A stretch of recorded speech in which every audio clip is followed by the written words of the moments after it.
Как вы понимаете, ничего подобного ни у кого в мире пока нет. Personne au monde ne dispose de telles armes, a affirmé à plusieurs reprises Vladimir Poutine dans son discours choc devant le Conseil de la Fédération qui réunit les deux chambres du Parlement et tous les politiciens qui comptent en Russie.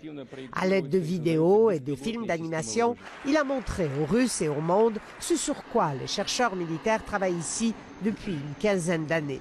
Toute une nouvelle génération d'armes stratégiques sophistiquées prêtes à être fabriquées ou déjà en production. Et voici Sarmat, un missile balistique intercontinental à tête multiple capable de défier les systèmes de détection. Et puis des missiles de croisière supersoniques, certains à propulsion nucléaire, dont le rayon d'action est incroyablement grand, pratiquement indétectable. Ou encore un drone sous-marin 100 fois plus petit qu'un submersible qui peut se déplacer à des profondeurs records et transporter une charge nucléaire.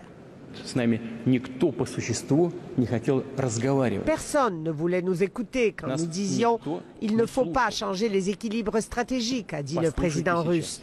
Maintenant, vous feriez mieux d'écouter. La surprise, elle est venue des armes hypersoniques. On sait que les États-Unis, les Chinois, les Russes travaillent sur des armes hypersoniques, mais personne n'imaginait, en tout cas pas moi, que les Russes étaient aussi avancés et qu'en fait ils étaient sur le point de se doter, de mettre ces armes en dotation. Pour cet expert militaire, Vladimir Poutine a lâché une véritable bombe en suggérant qu'une bonne partie de la défense occidentale est obsolète face à la Russie. La donnée du bouclier antimissile est quasiment aujourd'hui injustifiable. À quoi ça sert d'investir autant d'argent, de mettre des radars, des équipements comme ça en Pologne, dans les pays de l'Est, puisque de toute manière, si jamais il y a un conflit nucléaire, la Russie percera toutes les défenses américaines.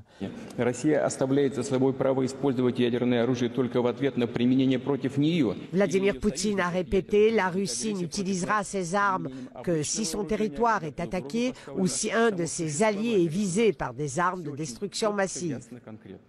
Mais plus question de prendre à la légère les capacités stratégiques de Moscou, dit le maître du Kremlin, qui s'apprête à rester un autre 6 ans à la tête du pays. Attention, la Russie de Vladimir Poutine pourrait s'avérer être un ennemi redoutable.